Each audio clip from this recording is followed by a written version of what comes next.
Hello मेरे प्यारे भाई बहनों, क्या हाल चाल। मेरा नाम है ऋषिका जड़ाला। स्वागत है सबको कॉम्पिटिटिव क्रैक कोड में। और आज सेट्स का पार्ट 2 हम लोग पढ़ने वाले हैं, टाइप्स ऑफ सेट्स। ठीक है, हम लोगों ने पार्ट 1 में क्या क्या पढ़ा था। हम लोगों ने set, what is a set पढ़ा था, डेफिनेशन पढ़ा था हमने सेट का, सबसेट्स पढ़े थे, proper subset, improper subset, super set, improper super set पढ़ा था। और हम लोग आज टाइप्स ऑफ सेट्स पढ़ने वाले हैं। ठीक है, तो सबसे पहला टाइप ऑफ सेट है नल सेट। अब ये नल सेट क्या होता है? बेसिकली हम जब सबसेट लिख रहे थे, हम लोगों ने एक सेट लिखा था ना काली ब्रैकेट्स के साथ, हम इसे नल सेट कहते हैं। इसको 5 सिंबल से डिनोट करते हैं। ठीक है, अब ये नल सेट क्या होता है? A set which has no elements is called as a null set. ठीक है, अब एग्जांपल लेते हैं, इवन नंबर्स इन 1 3 5 7। अब देखा जाए तो 1 3 5 7 तो ऑड नंबर्स है, तो नंबर ऑफ इवन नंबर्स कितना हुआ? 0। मतलब ये कौन सा सेट हुआ? Null set. ठीक है, अब सेकेंड टाइप पे आते हैं। अब सेकेंड टाइप है फाइनाइट सेट। अब नाम से ही पता चल रहा है, फाइनाइट सेट मतलब जिसके पास फाइनाइट वैल्यूज हो, या मतलब जितने हम लोग गिन सकते हैं। जैसे कि लेटर्स इन द वर्ड शीशांक। अब देखा जाए तो कितने हैं? 1 2 3 4 5 6, ये गिना जा सकता है। हाँ, तो एक फाइनाइट सेट है। अब तीसरा टाइप जो होता है वो है इनफाइनाइट सेट, मतलब जिसके पास इनफाइनाइट एलिमेंट्स है। देखे जाए तो कभी गिनती खत्म ही नहीं होती है। जैसे कि एग्जांपल क्या है? Natural numbers. नेचुरल नंबर्स मतलब 1 से 1 2 3 4 कितना तक जाता है हमें नहीं पता है ना, तो हम लोग इसे इनफाइनाइट सेट कहते हैं। ठीक है, ये लिख लो। और इसके बाद हम लोग इक्वल सेट्स, इक्विवेलेंट सेट्स भी पढ़ेंगे। ठीक है, अब हम लोग टाइप 4 के बारे में बात करते हैं, इक्वल सेट्स।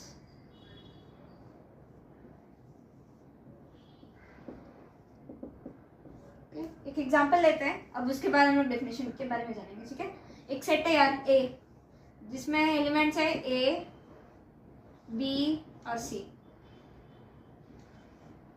और दूसरा सेट है बी, जिसमें भी एलिमेंट्स ए बी और सी है। तो अब यहाँ पर हम लोग कह सकते हैं इक्वल सेट्स का मतलब 2 सेट्स, 2 और मोर सेट्स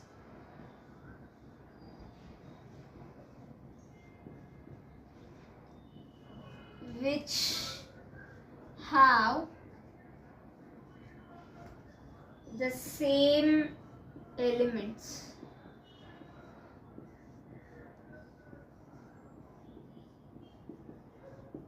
तो हम लोग इसको कैसे लिख सकते हैं? A equals B। ठीक है, अब है टाइप 5, जिसका नाम है इक्वी वैलेंट सेट्स।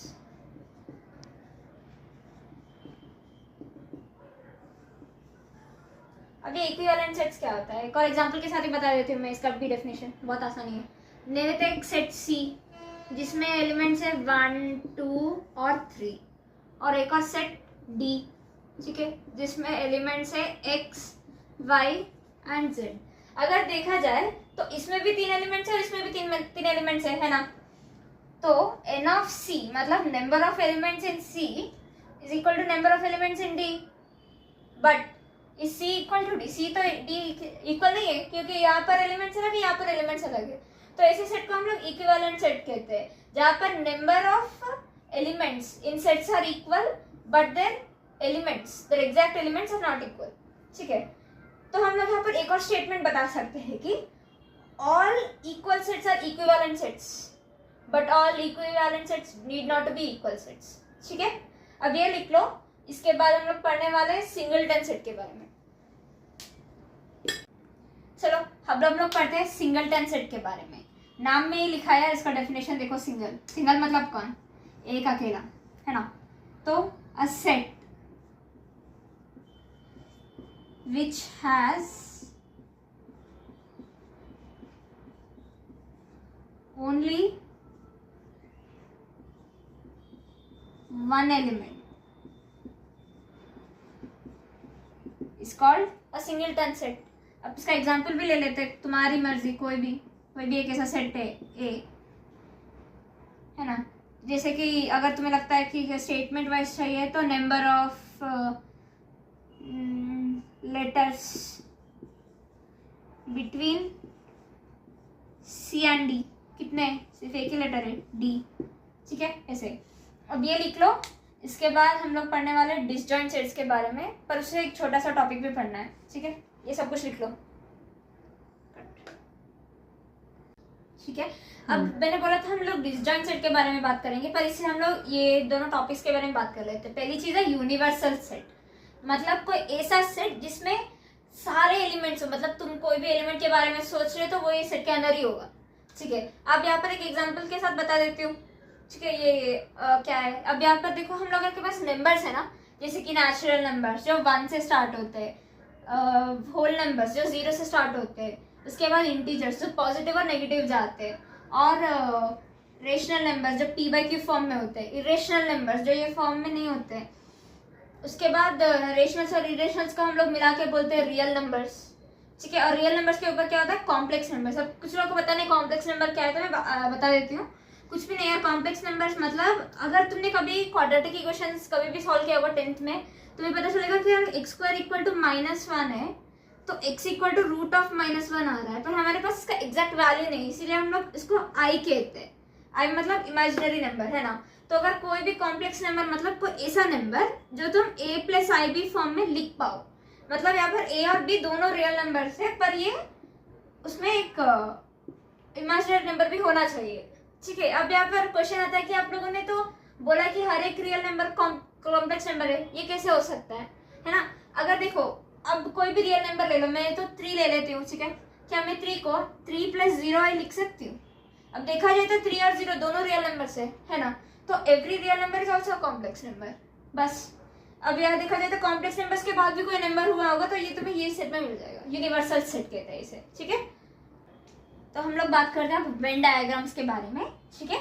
अब ये वेन डायग्राम्स क्या होता है, ये ना एक तरीका है हम लोग सेट्स को दिखाने का, ठीक है। अब वेन डायग्राम को कैसे एक्सप्लेन करूँगी, मतलब देखो यहाँ पर 2 सेट्स है A और B। अब देखा जाए तो A में एलिमेंट्स क्या है, 1 2 3 4 और 5, और यहाँ पर B में 5 10 15 और 20।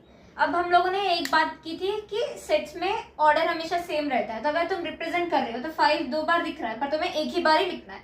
अगर ऐसा 10 भी रिपीट हुआ, सपोज मान लेते यहाँ पर 10 भी रिपीट हो गया, तो तुम क्या करोगे, तुम 10 को भी बीच में लिखोगे, है ना। अब यहाँ पर तो हम लोग नहीं ले रहे, इसे रेज कर देती हूँ, और यहाँ पर 5 तक ही है ना। अब हम लोग को बात करना है तो 2 ऑपरेशंस के बारे में, जो है union of sets and intersection of sets, ठीक है। एक मिनट, मुझे दूसरा मार्कर चाहिए, हाँ मिल गया। अब हम लोग बात करते हैं यूनियन ऑफ सेट्स के बारे में। यूनियन का मतलब क्या है, जो कुछ भी है सब कुछ मिलके, जो कुछ भी है हम लोग मिलके बताएंगे, है ना। यूनियन मतलब क्या, तुम सब लोग दोस्तों के साथ हो, तुम एक यूनियन हो, है ना। इसी तरह से यूनियन ऑफ सेट मतलब जो कुछ भी है यहाँ पर सारे एलिमेंट्स को तुम्हें मिलके लिखना है। यहाँ पर देखा जाए तो 1 2 3 4 5 10 15 और 20, ये सब कुछ मिलके लिखने से हमें मिलता है यूनियन ऑफ सेट्स। अब दूसरा कॉन्सेप्ट जो है वो है इंटरसेक्शन। अब इंटरसेक्शन जो है ना, ये इसका अपोजिट है थोड़ा बहुत बताने में। तो हम लोग यूनियन को हम लोग ऐसे डिनोट करते हैं, ये चीज जानना है तुम्हें, और इंटरसेक्शन को ऐसे। तो अब देखा जाए तो इंटरसेक्शन मतलब कोई कॉमन एलिमेंट्स जो भी होते हैं ना, जो ए में हो और बी में हो, मतलब elements which are both in A and B, हम उसे इंटरसेक्शन कहेंगे। अब ए इंटरसेक्शन बी में कितने एलिमेंट्स है, देखा जाए तो 5 है, तो हम लोग यहाँ पर क्या लिखेंगे, सेट के अंदर 5। अब यहाँ देखा जाए तो इस सेट में हमारे पास कोई चीज कॉमन है। अगर क्या होगा कि मैं यहाँ पर 5 निकाल दूं, तो देखा जाए तो दोनों में कुछ कॉमन ही नहीं होगा, है ना। अब यहाँ पर ए इंटरसेक्शन सी में कोई एलिमेंट कॉमन नहीं है, तो हम उस टाइप ऑफ सेट्स को कहते हैं डिसजॉइंट सेट्स, है ना। अगर यहाँ पर देखा जाए, हाँ एक और छोटा सा कॉन्सेप्ट बताना है, क्या इंटरसेक्शन को तुम वेन डायग्राम में कैसे रिप्रेजेंट करोगे, मतलब जो कुछ भी कॉमन है तुम उसे शेड करोगे। अगर यूनियन के बारे में पूछा है तो तुम क्या करोगे, तुम ये सारे सेट्स को शेड करोगे, वो चीज बात करनी है ना। अगर ऐसा कोई सेट हो जिसमें दोनों एलिमेंट्स कॉमन नहीं है, तो देखा जाए तो A intersection B is equal to null set, तो हम ऐसे टाइप ऑफ सेट्स को कहते हैं डिसजॉइंट सेट्स, ठीक है। ये लिख लो। इसके बाद हमें बात करना है पावर सेट के बारे में। चलो अब हम लोग पावर सेट के बारे में बात करेंगे। तो अगर आपको याद है, हम लोगों ने सबसेट्स लिखना पड़ा था ना पार्ट 1 में, तो यहाँ पर वही है यार। अब यहाँ पर 1 2 3 है, अब यहाँ के सबसेट्स लिखना है हमें, ठीक है। नल सेट 1 2 3 1 2 2 3 3 1 और 1 2 3। अगर ये सारे सेट्स को मैं एलिमेंट्स की तरह मान के एक सेट लिखूंगी, तो हम उसे पावर सेट कहते हैं, ठीक है। तो नंबर ऑफ एलिमेंट्स या कार्डिनलिटी भी कहते हैं इसे, कार्डिनलिटी।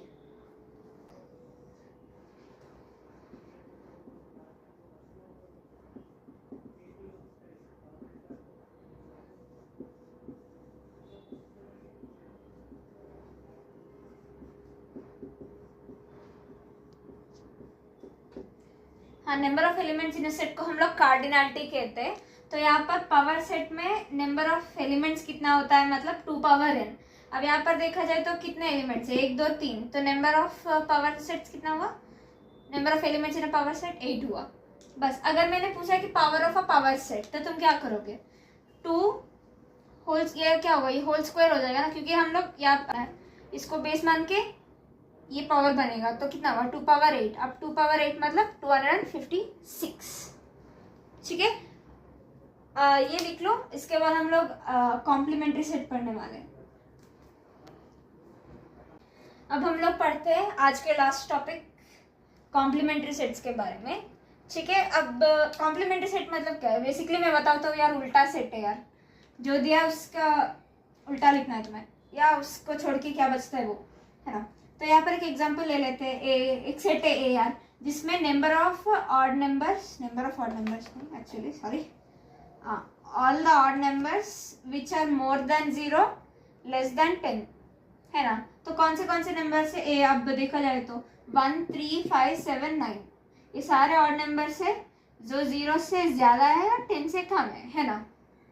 अब इसका कॉम्प्लीमेंट मतलब जो कुछ भी छोड़ा है, टोटल कितने सेट्स है यार, अब मैंने बात करें तो ए यूनियन ए कॉम्प्लीमेंट के बारे में बात करूंगी, तो कितने हैं हमारे पास, हाँ 1 2 3 4 5 6 7 8 9 और 10, है ना। नहीं 10 नहीं है, 10 से हाँ कम होना है।